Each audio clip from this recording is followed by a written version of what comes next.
It's March 9th, 1892 in Memphis, Tennessee. A black local grocery store owner, Thomas Moss, his two workers, Calvin McDowell and Will Stewart, are lynched by an angry white mob of over 75 men. They were beaten and shot so bad that they were unrecognizable by their loved ones. The lynching changed the Memphis and black community forever and was a reflection of the economic power struggle that still mirrors today in some places. If you want to know the true story about the People's Grocery lynching, then this is the video.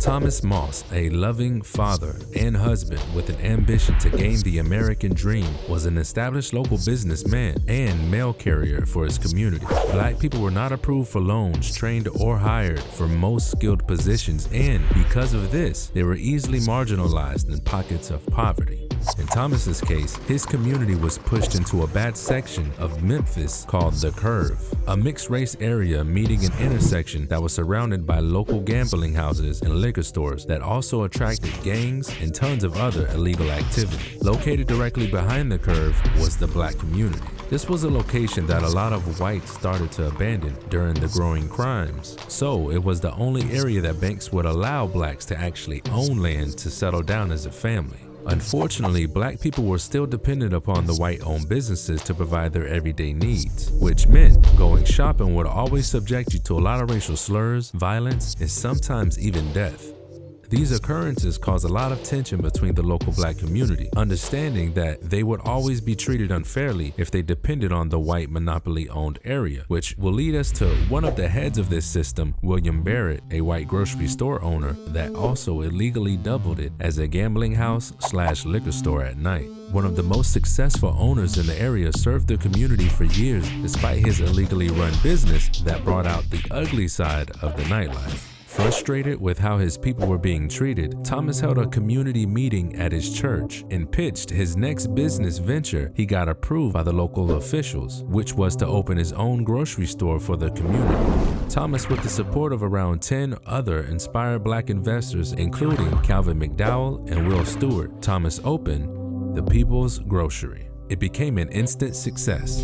Thomas's grocery store introduced new capital in their community and also a sense of pride. His store was such a hit that it further helped the city of Memphis, which had already emerged as the 5th largest wholesale grocery market in the country. Now, with the local black residents not having to subject themselves to mistreatment by the other store owners, it provided a newfound happiness to a community that was mistreated for so long. The new business venture also motivated them to build a new community even more. Unfortunately, not everyone was happy for their success, including the store owner located surprisingly right across the street on the Curve, William Barrett, who not only relied on the black dollar, and his store saw a significant decrease in sales revenue since the opening of the People's Grocery. With his store slowly declining, to make matters worse, he was fined regularly for violating the local liquor laws. Word quickly spread around how much Barrett was upset about the blacks in the community having their own store and would constantly harass and file complaints about the new store. But Thomas wasn't bothered by Barrett's animosity. Thomas knew he had support of his community, which included a lot of the people who were members of his church, so he tried not to focus on the negative treatment brought by Barrett.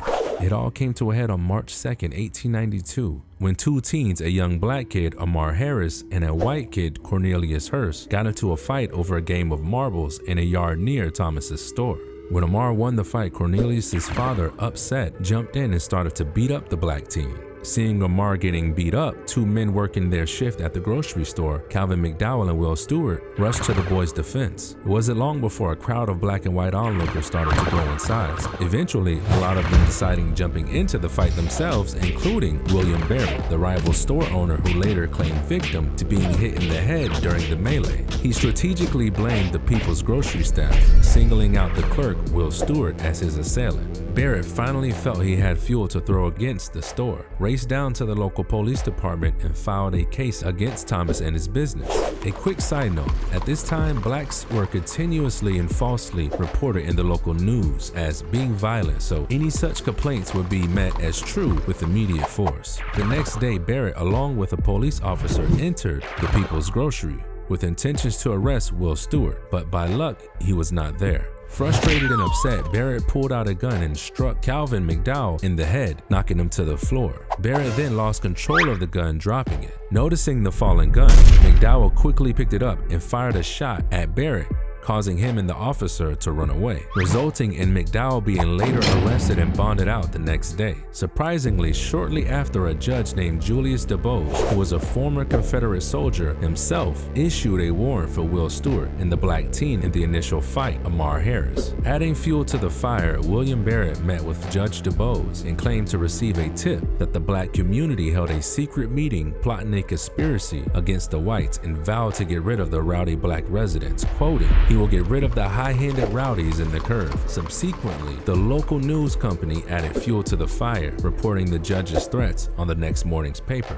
The same day, as the paper's release, a black painter, John Mosby, who was a local owner of a recent paint store, who was fatally shot after a clerk denied him credit of a purchase by punching him and kicking him out of the store. Later, when John returned asking for a credit one last time, the clerk shot and killed him. This intensified the frustration of the black community, heightening the tension between them and the white community. The People's Grocery owners grew concerned with the recent murder that they would be attacked next. So, led by Thomas, they consulted an attorney who unfortunately advised them that they were outside of the city limits, therefore couldn't seek police protection, and instead should prepare to defend themselves against any attacks. In response, they did so, arming several men stationed to the back of their store for protection against any attacks. However, unknown to them, a group of recently deputized white men in plain clothes, accompanied by the county sheriff, left William Barrett's store, split in two groups, then quickly surrounded the front and back entrance of the People's Grocery store. Inside, the armed men didn't know they were officers of the law, being that they were all in plain clothes. After a short standoff armed with guns, the upset mob tried to enter the store. Immediately following, the group of armed men opened fire, shooting several intruders. With a gunfight in tow, the group of deputies managed to snatch McDowell.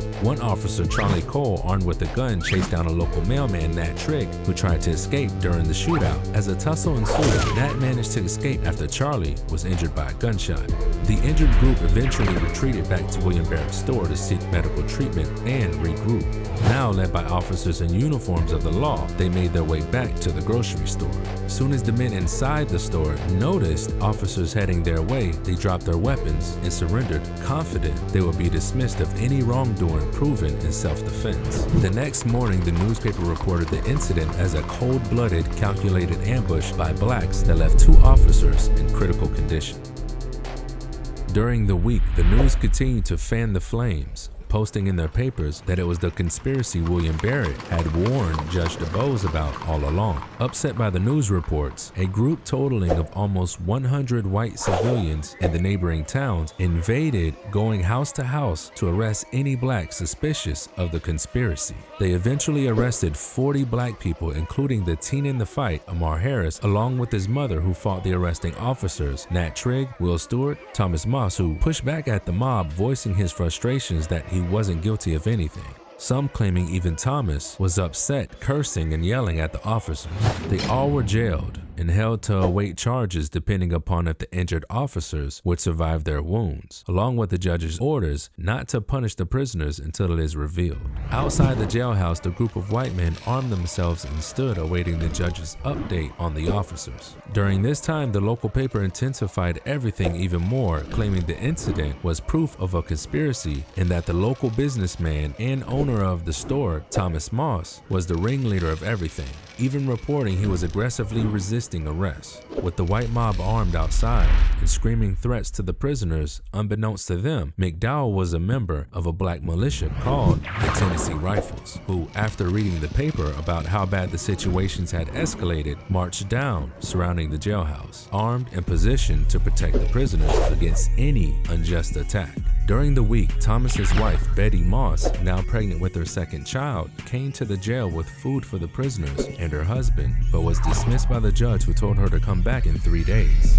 Wives of the inmates, represented by local attorneys, filed a lot of charges of false imprisonment, requesting to release the prisoners, but the judge also dismissed their claims.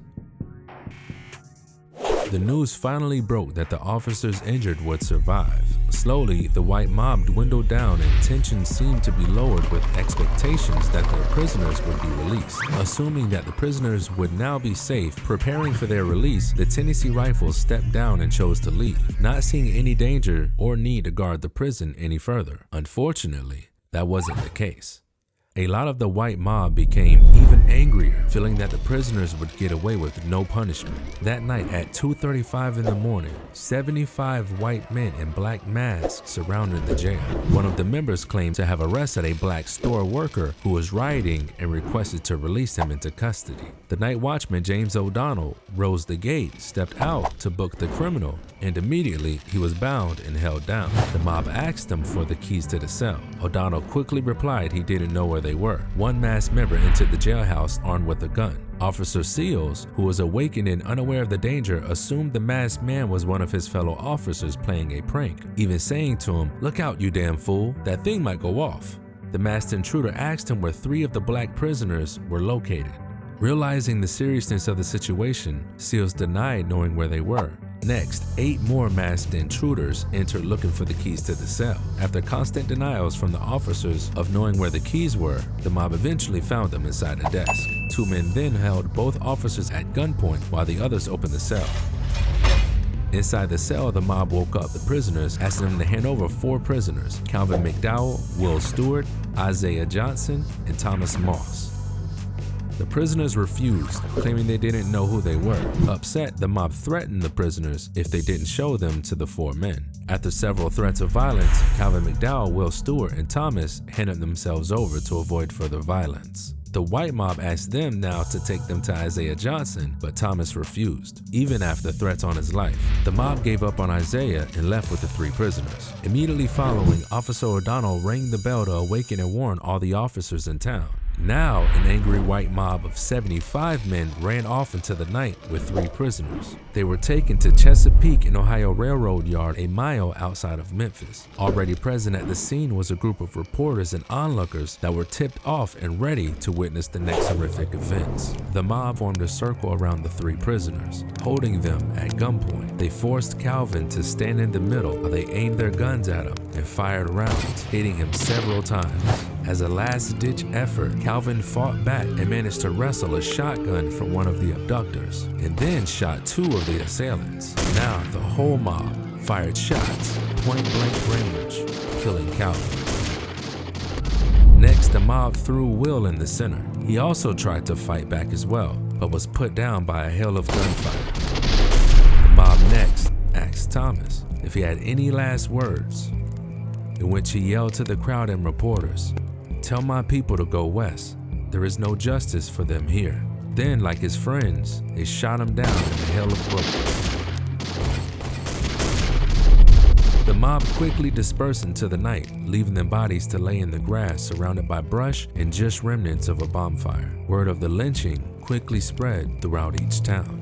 Reports were that not anyone involved could be found and no one seemed able to identify any of the culprits. Therefore, no one was arrested. Also, no one was ever punished for the People's Grocery lynching.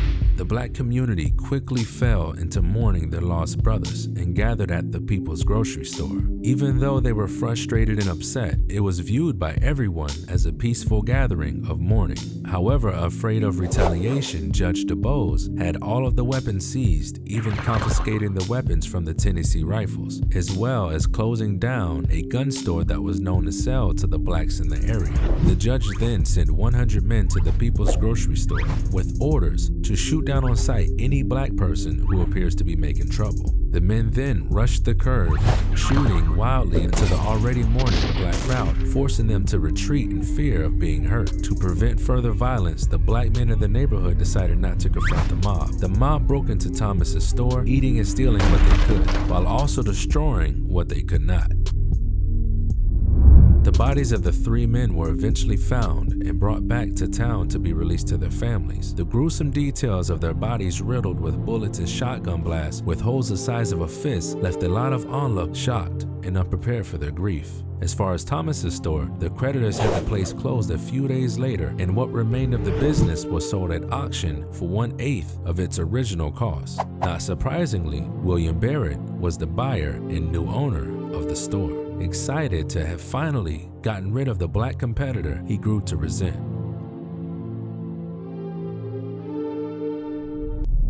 Unfortunately, there are countless stories of these types of lynchings documented, which we plan on making a lot of videos in the future about. As blacks began to rid themselves of debt, white Southerners turned to racial violence, targeting blacks who they perceived as having too much ambition, property, talent, or wealth. According to the historian Joel Williamson, the majority of victims were lynched for the social crime of being economic competitors to whites. Often the lynchings were justified under claims that the victims had either sexually assaulted white women or committed an unspecified barbaric act against whites. So if you look at most lynchings, it's no surprise that most offenses listed are sexual assaults against white women and children. The lynching of the People's Grocery Store gained national attention, but also inspiring a young friend of Thomas Moss, who is actually the godmother and one of the main figures in the civil rights movement and founders of the NAACP, an investigative journalist named Ida B. Wells, who then wrote about the lynching of her friend Thomas Moss.